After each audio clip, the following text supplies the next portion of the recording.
Kurā pasaulē es tagad nokļūšu? Daži mēģina, viņam nesanāk. Un viņi samierinās ar to.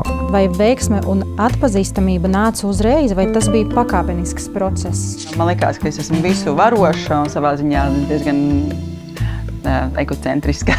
Atzīšos, skaļi un nekautrēšos no tā, es sadegu. Sākumā jāsaprot, kas ir krīze. Tas ir normāls stāvoklis. Sorry! Ak, Dievs! Sveiki visiem! Šodien mēs sākam projektu un raidījumu ciklu Iedvesmas dzinējs. Es, Dilera šī projekta autora un vadītāja, kā arī aksesuāra zīmola Dilera brenda īpašniece, sveicu tevi un ielūdzu pavadīt šo laiku iedvesmojoši un jaudīgi kopā ar mums. Iedvesma ir pirmais impulss, pēc kura būtu jābūt darbībai, vai ne? Un darbībai ir jābūt pilnīgi kā dzinēja jaudai, bez kuras nav iespējams neviens process. Es esmu uzņēmusies intervēt sabiedrībā Latvijā zināmus un nezināmus cilvēkus, un kuri dalīsies ar savas dzīves piedzīvojumiem, bēdām un priekiem. Ikdienas dzīvi. Mēs parunāsim par viņu iedvesmas avotiem un motivācijas veidiem. Šīs dienas raidījumā galvenā viese ir pasākuma arhitekta un ceļojumu veidotāja Sindija Vilde un raidījuma eksperts, praktiskais psihologs un pētnieks Valērijs Dombrovskis. Šodien mēs viesojamies restorānā Mio. Šis projekts nebūtu iespējams bez galvenā aksesuāra Dilera zīmola šales, kas ir daļa no īpašas atmiņu kolekcijas Akiļā.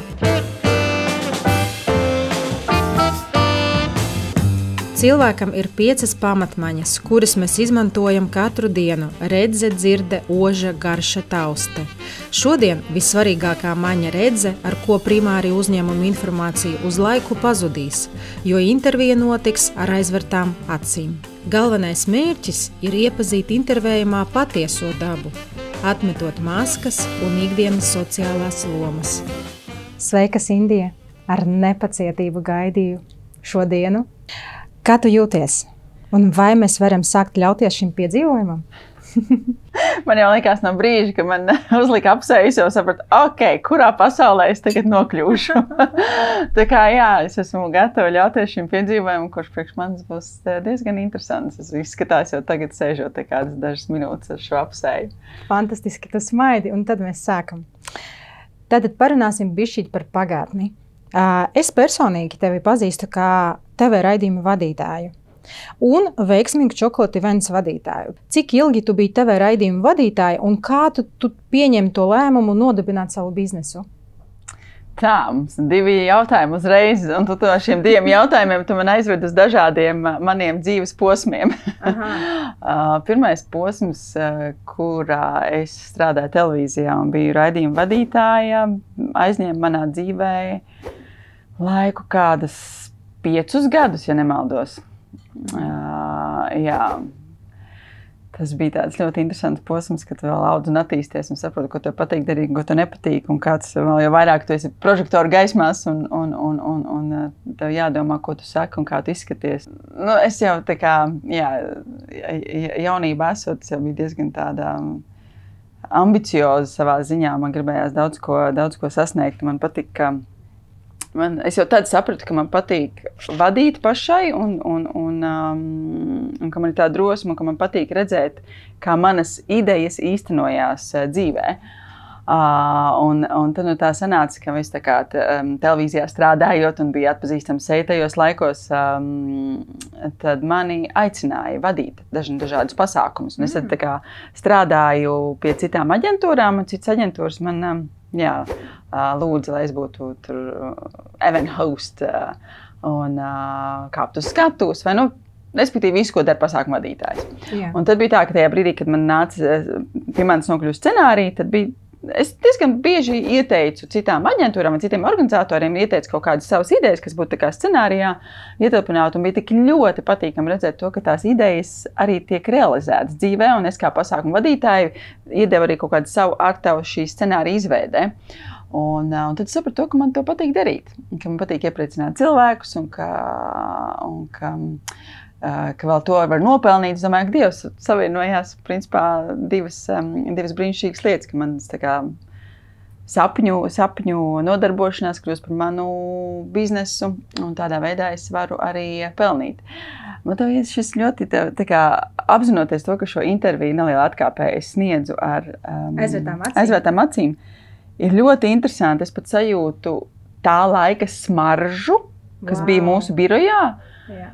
Mums, es atceros, Kalnciem ielas kvartālā, mums bija birojas 2. stāvā, un īpaši vasarā tas jumta stāvs sakars ir tā, ka tās koks tā īpaši smaržoja. Kolosāli. Un cik interesanti, ka tagad es tā kā, jā, ļoti interesanti. Bet tas bija arī viens no galvenajiem mērķiem, jo redzēja, kā mēs jau zinām, viena no galvenajām maņām. Un attiecīgi es esmu ļoti gandarīta, ka tev sāk parādīties tā izjūta. Vai veiksme un atpazīstamība nāca uzreiz, vai tas bija pakāpenisks process? Tas bija pakāpeniski. Jā, tas nenāca roku rokā, nē. Tas bija tāds pakāpenisks un ļoti interesants process, jā. Vai tu toreiz domāji, ka tu sasniedzi to, ko tu gribēji? Tas bija tāds manas dzīves nepieciešamības posms. Tā kā es viņu izdzīvoju, to konkrēto posmu, kā man likās, ka man gribās ar pasākumu organizēšanu, tur sasniegt lielus apjomus, tur organizēt pasākumus, tur 1000-2000 cilvēkiem, ka viņi parādās televīzijā, un mums notiek arī reklāmas kampaņa, mums ir koncerti un atpazīstami vispārējais. Es viņu, to posmu es sasniedzu, lai dotos tālāk, jo katrs, mana dzīve sastāv tiešām no tādiem posmiem, un ja tu neesi izpildījis kaut kādu iepriekšējo eksāmenu, tu netiec tālāk. Un tāpēc savā ziņā priekš manis Chocolate Events arī bija pilns ar visādiem kontrolu darbiem un mājas darbiem un arī eksāmeniem un vairāk kārtīgiem. Un man liekas, ka caur Chocolate Events es esmu savā ziņā nokārtojusi dzīves doktorantūru, lai virzītos tālāk. Jā. Vai tu vari minēt tos faktorus un iemeslus, kāpēc Chocolate Events pārstāja savu darbību? Tas bija pārējais posms gan man kā sievietei, gan kā personībai, gan arī izglītības ziņā un karjeras ziņā. Tur viss salikās kopā. Es apprecējos, es kļuvu par mammu, piedzima mans puika, es izšķīros. Un tas viss bija Chocolate Events laikā, un Chocolate Events man bija kopā tad arī ar manu dzīves partneri, tā laika arī vīru. Un tā kā mūsu dzīves ceļi šķīrās, tad savā ziņā arī Chocolate Events, viņš palika vienkārši manam vīram. Un es virzījos tālāk, tas izvēlējos citu posmu. Vai tu saprati, ka tu tomēr vari šo visu apvienot, biznesu un personīgā dzīve un bērns, vai tomēr nē? Nē. Man liekas, man dzīve jau diezgan skaidri. Jau tā kā šķiršanās un sevi aizmiršana par sevi un vispārējais sadegšana, pārdegšana. Nē, es biju pārāk ambicioza un pārāk varbūt tās jaunības dienu maksimāls, ka man liekas, es to visu varu izdarīt. Es varu būt biznesā laba, citi man vēl dēvē par biznesa haizi, es varu būt arī mamma laba, un tad man vēl suns parādījās arī. Un vadīt uzņēmumu un vadīt ģimeni, un man liekas, ka es esmu visu varoša un savā ziņā diezgan egocentriska. Kas tobrīd bija visgrūtākais un ko tu nožēlo? Es nenožēloju neko. Tiešām nē. Es varbūt tajā brīdī, ja tu man to pajautātu, tad, kad, piemēram, saprastu to, ka man ir, jāatstāja Chocolate Events, tajā brīdī man prasītu, ko tu nožēloji, es noteikti kaut ko pastāstītu, jo tajā brīdī, kad tās emocijas ir augsti un viss tas notiek, es to pateiktu, un tā netaisnība. Bet tagad es sapratu, ka man tas bija vajadzīgs. Un pateicoties tam, es esmu sasniegusi savus dzīves tālākos mērķus, un bez tām pieredzēm un sāpīgiem momentiem, un liekas, ka Dievs, kā man neveicās, un kas man tur tajās kārtīs rakstīs, un ka tu ej pie zīlniekiem, tu izmēģini visu kaut ko, jo tev liekas, ka tev vienkārši dzīve brūk, un tu tver pie katra mazākā salmiņa, ka tev liekas, kas man varētu palīdzēt, ko tagad vēl varētu darīt. Bet man tas bija vajadzīgs. Noteikti pieredze. Pieredzes rūgtums. Es esmu pateicīga, ka ar mani kaut kas tāds vispār ir noticis. Cik ilgs laiks pagāja no Chocolate Events beigām līdz kaut kādiem jauniem projektiem, kad tu varēji jau atgriezties atpakaļ pie darba un uzsākt kaut ko jaunu? Uzreiz? Uzreiz? Jā. Uzreiz bez apstājas. Jā. Un cik bija dēlam gadi, kad tu atsāki jau kaut ko jaunu darīt? Es nepārstāju. Es nepārstāju. Mans puika bija darbos, kad viņam bija mēnesis. Man nebija nekāds, viņš viņu slingā iekarināja, un tā mēs staigājām pa visiem pasākumiem, dekorējām pasākumus un organizējām, plānojām. Man pat tik interesanti satikt tagad. Pasākums vērst cilvēkus un satika kopā ar manu dēlu, kuram tagad ir 11 gadi. Viņi saka, Dievs, un es atceros, viņš tāds mazīģi bija. Tur gulēja, vai ietinies galdautos, vai tur starp 2 krēsliem salikts kopā, vai zem galda, vai uz galda. Viņš ir uzaudzis no tās pasākuma vides, un tā interesanti, jā. Nedaudz parunāsim par 17. gadu. Tu pārcēlies tajā gadā uz Liepāju. Kā pilsētas maiņa tevi ietekmēja un kas tas bija pa posmu? Tu biji darba meklējumos, vai tas bija kaut kāds krīzes periods? Tas bija posms, kurā es atzīšos, skaļi un nekautrēšos no tā, es sadegu. Un es norāvu tādu lielu stopkrānu savā dzīves posmā un sapratu, ka man ir vajadzīga pauze. Pauze no jebkā. Protams, tas no savas ģimenes, sava dēla.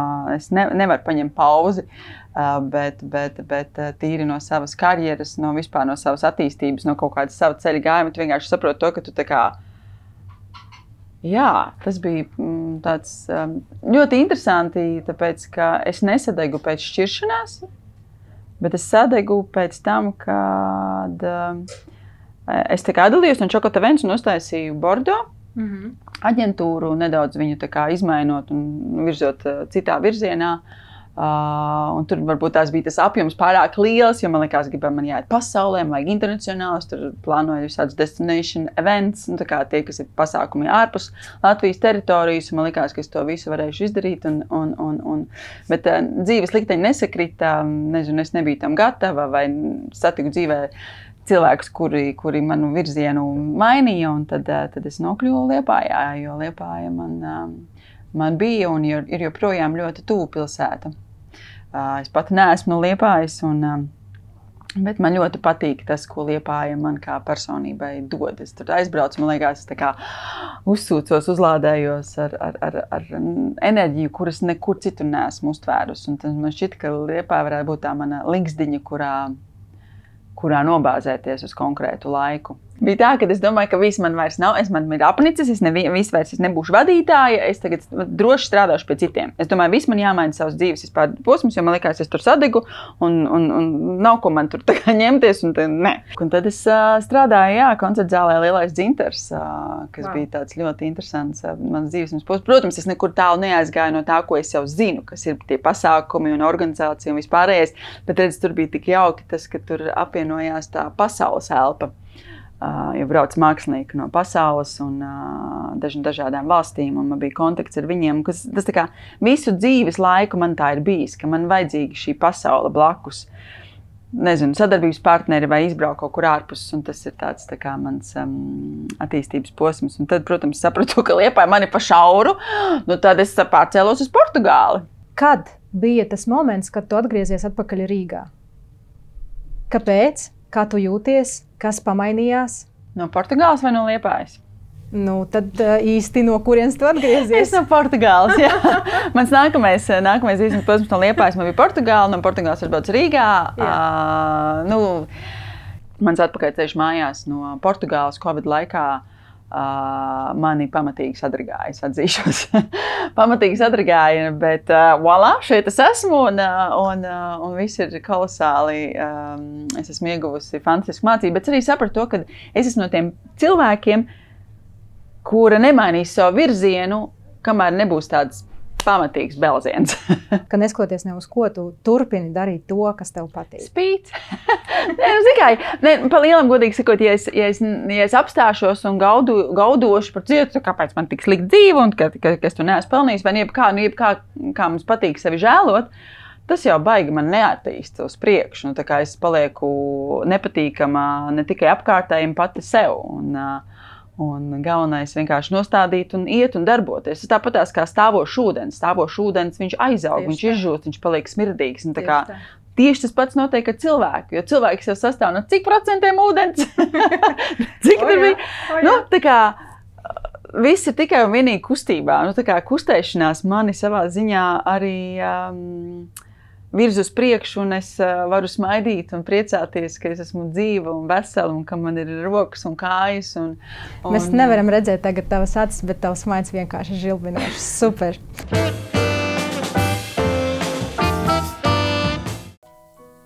Pagātne ir mūsu pieredze, kura liek mums izprast sevi labāk. Mēs esam paredzējuši īpašu ēdienu, kas maņu organa garšas līmenī atspoguļos šo laika periodu.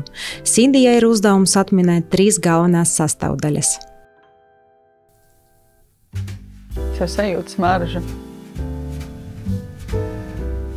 Bet es nevaru saprast, tas tā kā restorāna apkārtējā smarža vai tas ir...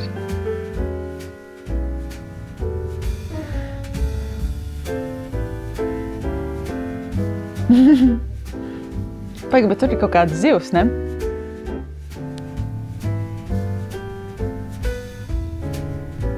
Ok.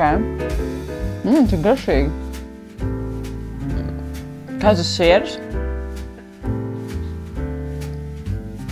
Man liekas, ka maize ir kaut kāda tā kā rupmaizes bāzes bišķiņa. Un tas rūgtais varētu būt greipfrūts, bet tā... Jā, greipfrūts. Bet kāds ir greipfrūts un maizīte? Jā. Ļoti garšīgi, paldies! Projekta sadarbības partneris fitnesa studija IMS Fitness Latvija ir uzdevinājis mūsu viesiem IMS treniņa apmeklējumu. IMS jeb muskuļu elektrostimulācija notiek treniņa laikā ar elektroimpulsu iedarbību.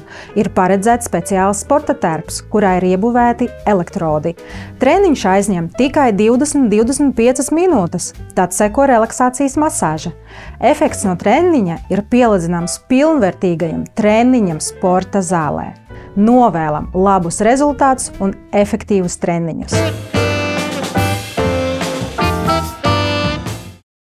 Mēs tikko parunājām par pagātni, un tu esi nodegustējusi savu pagātni. Kā garšoja pagātne? Garšīga.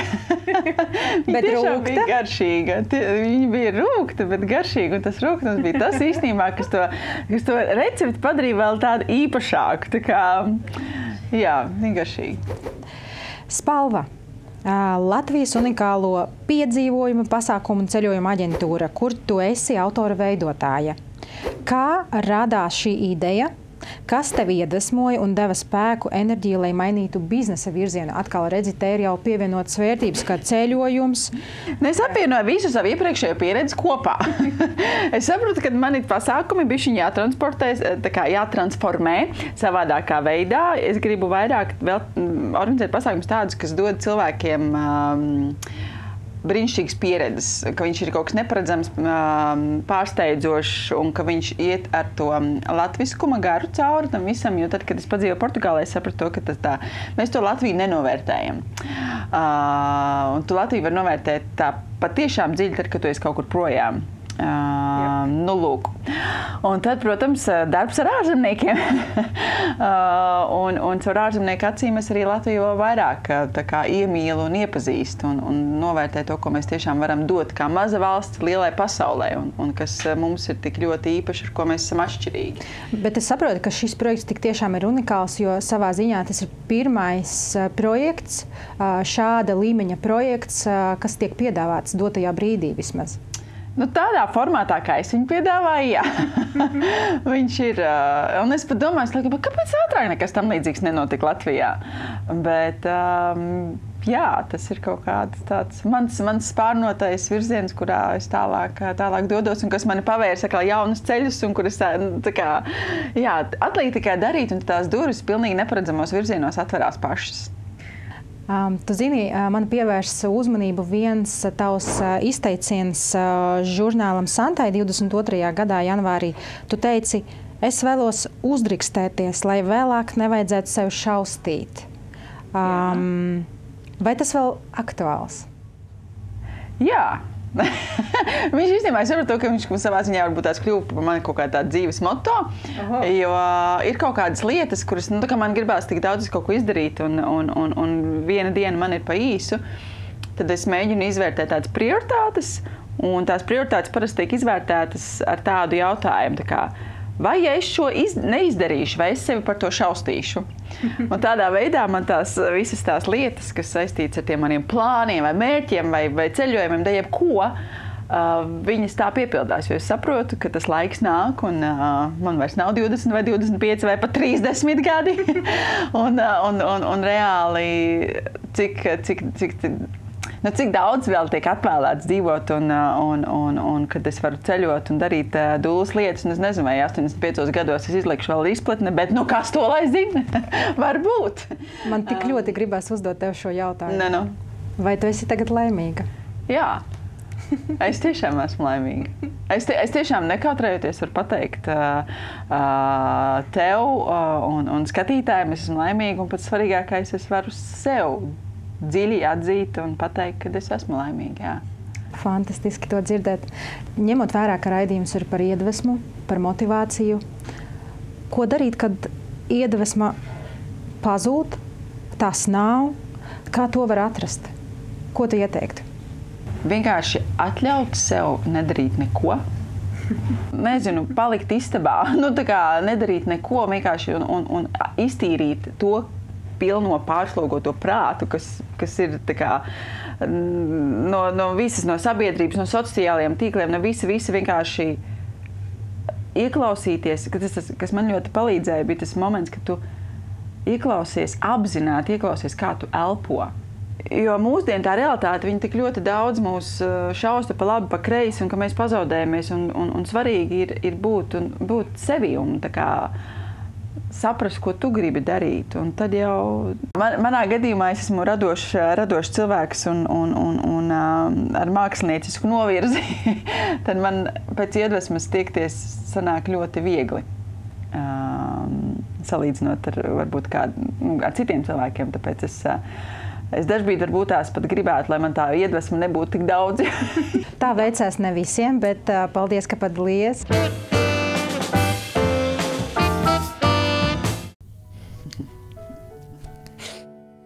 Šis ir tik satraucošs, nevaru. Tagadnē mēdz būt dažāda, ar pretējo apstākļu kopumu, kā garša vienā brīdī salda, tad skāba. Sindijai ir uzdevums uzminēt 3 galvenās tagadnes garšas sastāvdaļas. Es tagad nevaru saprast, cik liels šķīvs būs, liels vai mazs.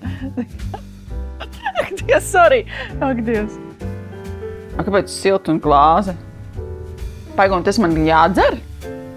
Vai ir kaut kāda karote?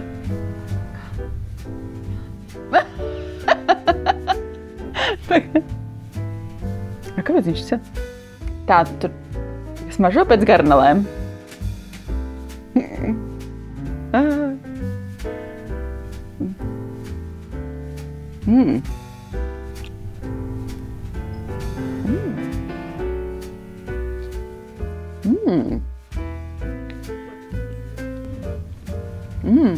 Tu citronu zāli nav klāt. Kas tas ir? Bet kas tā? Tā ir kaut kāds krabju, kaut kas ar garnelēm.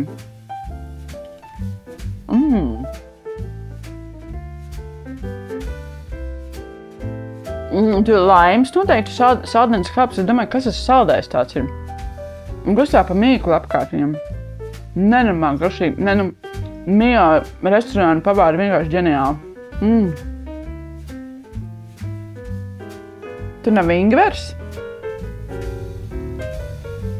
Bet kas tas tāds ir? Es nevaru saprast to. Tur nav ingvers un kaut kāds pipars, tur noteikti tikoši čilī. Jo viņš ir ass, viņai ir kaut kāds asums, viņš ir pikants. Tā kā nevis ass, bet pikants.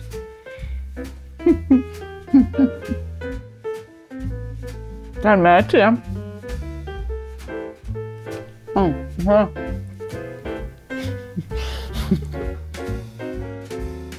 Projektu atbalstīja skaistumkopšanas salons Ami Beauty, kas ir dāvinājis mūsu viesai matu stila pārvērtību apmeklējumu. Tavas pārmaiņas ir iespējams kopā ar Ami Beauty. Ami Beauty koncepts Latvijā jau 11 gadus. Salons ir atpazīstams ar savu profesionālo koloristu un stilistu komandu. Salons piedāvā arī pilnu profesionālu matu pieaudzēšanas pakalpojumu klāstu, izmantojot modernas tehnoloģijas un materiālus. Gaidīsim un sekosim līdzi Sindijas pārvērtībām kopā ar Ami Beauty konceptu. Mēs esam nonākuši pie nākotnes. Starp citu, kā tev garšoja tava tagadne? Salds un skāps un atgādināja kaut ko, tāpēc, ka asociatīvi tas rīs un tas fritējums ir kaut kādā veidā likās, ka tur jābūt jūras veltēm klāt kaut kādām, jā. Nu, tātad mēs tomēr nonācām beidzot pie nākotnes, un tā ir skaista vīzija noteikti. Kā vīzija, kā mēs gribētu dzīvot, kur nonākt, ko darīt, ar ko būt kopā? No kādām kļūdām tu ieteiktu izvairīties, ņemot vērā savu piemēru biznesa izveidē? Nerunājot par personīgo, bet par biznesu, jā. Un kopumā ceļā pie savas sapņa sasniegšanas. Kādi būtu tie ieteikumi, kurus tu varētu ieteikt sev? Un ieteikt arī, jā. Es iesaku sev, un es pieļauju, ka varbūt arī citiem tas noderēs, tas, kas pārāk lielas ekspektācijas. Protams, vajag ticēt un virzīt uz priekšu. Tas ir tas mūsu dzinējspēks un jauda, ka tu tici un ka tev sanāks un tā. Bet darīt lietas neuzbūvējot uz tā lielas ekspektācijas. Jo tas ir pilnīgi normāli, ka darot lietas, kaut kas aizies galīgi greizi un nekas nesanāks un kaut kas izaugs liels un attīstīsies un tu nekad nezināsi, kurš būs tas īstais virziens. Tad tās ieteikums vienkārši ņemt un darīt. Ņemt un darīt, jā. Ņemt un darīt un klausīt savai iekšējai balsī un savā ziņā varbūt tās, neteiksim, spītējot. Varbūt sanāk tāda vienkāršā valodā runājot spītējot, lai arī kaut kādi apkārtējie cilvēki jums teiks, nē, tu to nedari. Pasarg Dievs, kur tu tagad, kāpēc tas jādara. Klausīt sev primāri, bet ne ar galvu. Bet ar sirdi. Un uzrakstēties, izdarīt. Un darīt. Jā, jo pēc tam, ja tu nebūsi, tu no savas puses darīsi, tad principā tu nedzīvo savu dzīvi, tu dzīvo kāda cita dzīve, kurš grib. Es vienkārši žestikulēju, man liekas, viss aizies pa gaisu. Tu dari lietas, kas nav tev. Tu esi atnācis šīs planētas Zeme, lai pilnveidotu sevi un attīstītu sevi, nevis klausītu, ko tev saka citi. Nu tā.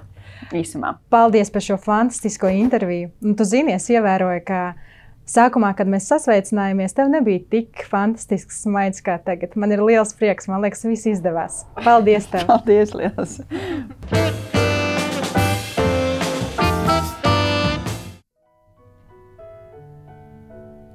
Lai nākotne piepildītos tieši tā, kā plānots, mēs aicinām Sindiju izbaudīt noslēdzošo ēdienu. Sindijai ir uzdevums uzminēt 3 galvenās sastāvdaļas.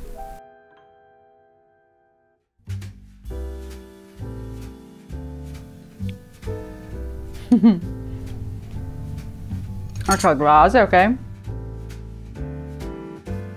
Mini karoti. Būs kaut kāds deserts.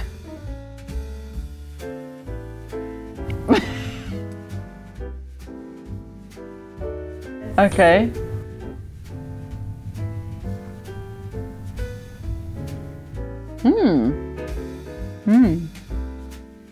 Avokādo.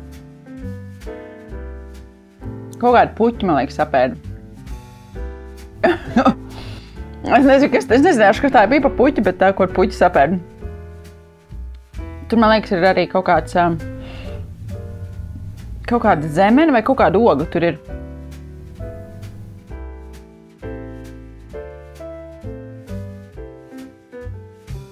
Ābols? Nē, nu, avokādo. Bet ar ko viņš ir kopā? Man liekas, ka viņš ir kaut kā ābolu bieziens kaut kāds samats salikts kopā ar avokādo. Avokādo ar kaut dārzenu, gurķi? Nopietni. Ļoti vasarīgs garš, vienkārši tāda dzīvelīga un atsvaidzinoša un tāda spirkta un tāda.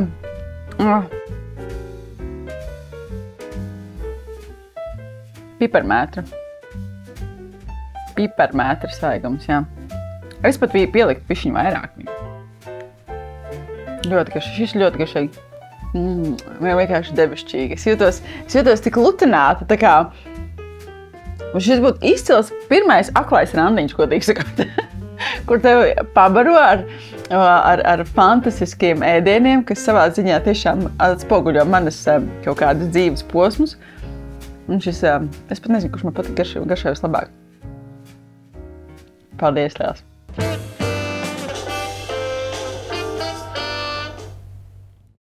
Valērija, paldies par dalību projektā Iedvesmas dzinējs kā psihologs eksperts.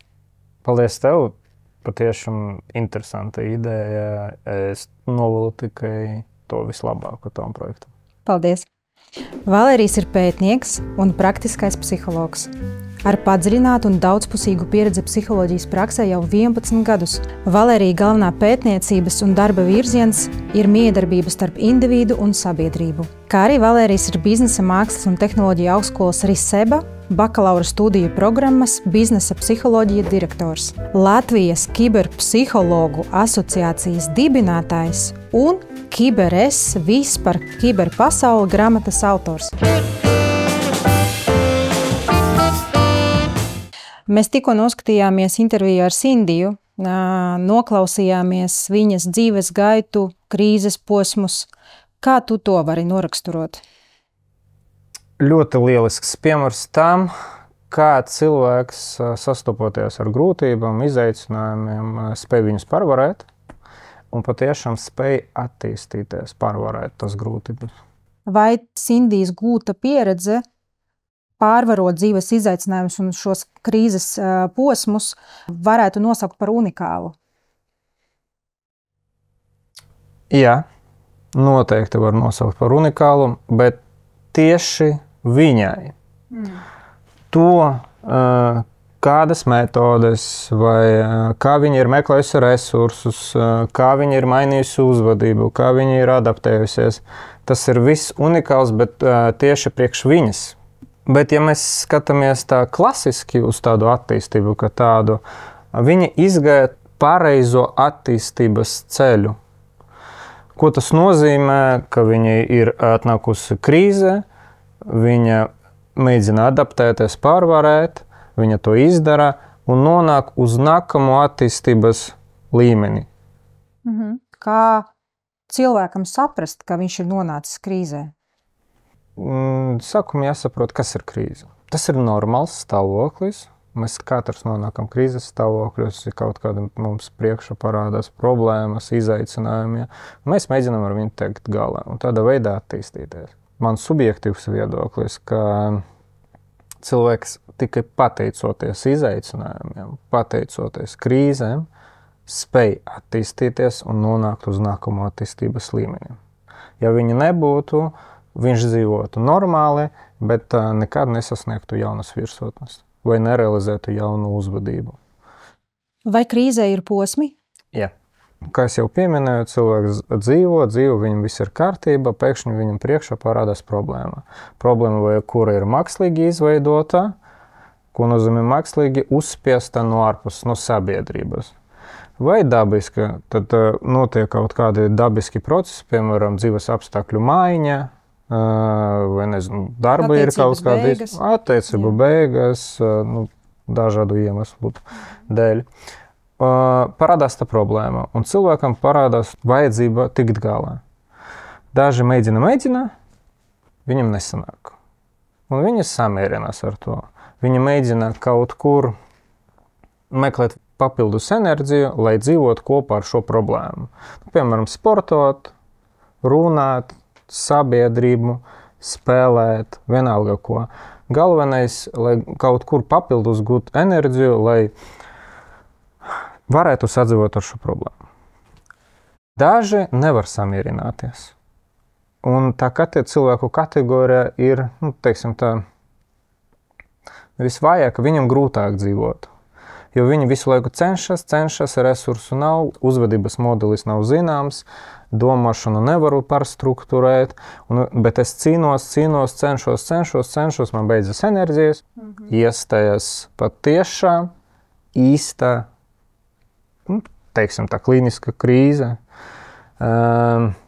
kur ķermenis vienkārši atsakās funkcionēt tā, kā viņam pavēl smadzenes.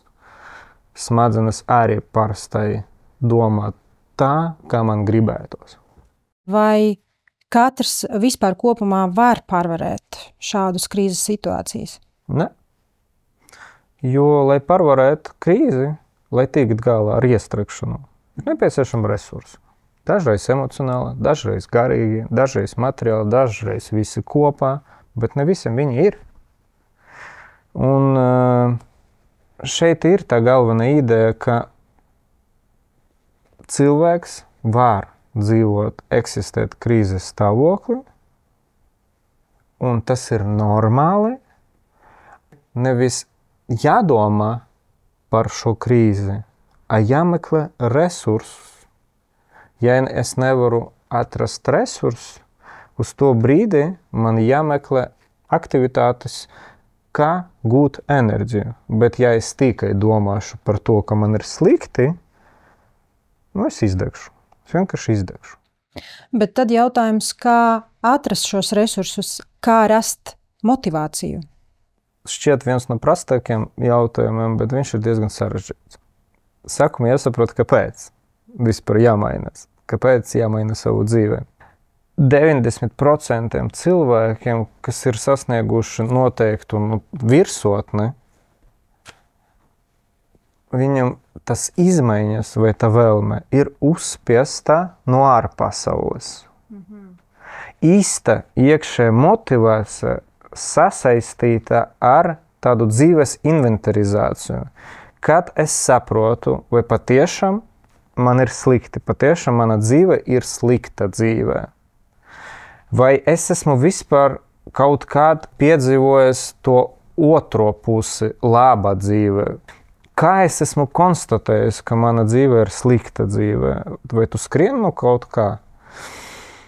Ja cilvēks sapratīs, ka nē, patiešām viņam ir tik slikti, ka viņš vienkārši negrib eksistēt, un tas nenāk no ārpuses, no iekšpuses, tad viņam jāsaprot, kāda vērtība netiek sasniegta.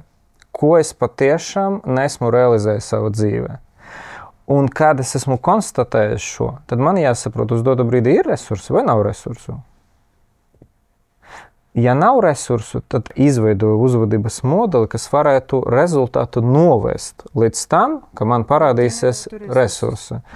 Vienkārši dažreiz, kā konstatēt, piemēram, to pašu vērtību vai konstatēt šo problēmu, es iesaku jebkuram cilvēkam, kurš paskatīsies šo video, ieiet internetu, uzrakstiet problēmas analīzi un paskatieties, kā konstatēt, kas man ir svarīgi un kā konstatēt, kur es iestrēgu.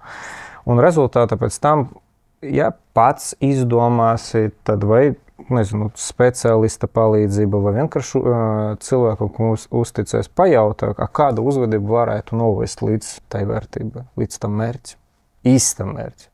Tad būtu, man liekas, loģiski uzdot noslēdzošo jautājumu, kā saprast, ka cilvēks ir sasniedzis savā dzīvē visu, ko viņš vēlējās. Tas ir vislabākais jautājums, ko vajadzētu katram cilvēkam sev uzdot. Es atbildētu īsi un kodolīgi un pateiktu, tas ir tad, kad nevajag neko pierādīt ne sev, vairs ne citiem. Tas nekādīgi nenozīmē, ka attīstība beidzās. Vienkārši tajā līmenī cilvēks būs pašpietiekams un tā attīstība būs ļoti tāda dabiska. Kuras ir tās pazīmes, ka tu saproti, ka iekšā tu uzskati, ka tu esi sasniedzis, jā, bet varbūt ir kaut kāds raksturojums tam, mierīgums, harmonija, komforta stāvoklis, kur es nebūtu, es jūtos komfortabli. Un es vairs nevērtēju šo uzvedību no cita cilvēka puses. Cilvēks ir pašpietiekams, pašpārliecināts, un viņam īsti vienalga, kas notiek apkārt. Kāpēc process saucas par dabisko? Atnāk iestrēgšana, tiek iedarbināti resursi, ļoti ātri tiek pārvarēts. Viņš pat nav pamanījis. To, par ko cits cilvēks pārdzīvotu ļoti ilgstoši, viņš pat nepamanīs. viņš ir ticis galā ar to maksimāli ātri un dabiska veidā. Jo viņš ir cilvēks, personība, kas iet to pāreizo attīstības ceļu. Paldies, Valērija, tiešām ļoti jaudīgi, ļoti vērtīgi. Es tev pateicos par dalību Paldies, projektā un tiekamies drīz. Noteikti. Iedvesmas dzinējs, esmu pārliecināta, ir iedarbinājis visus motors. Braucam realizēt savus mērķus un sapņu projektus un tiekamies drīz!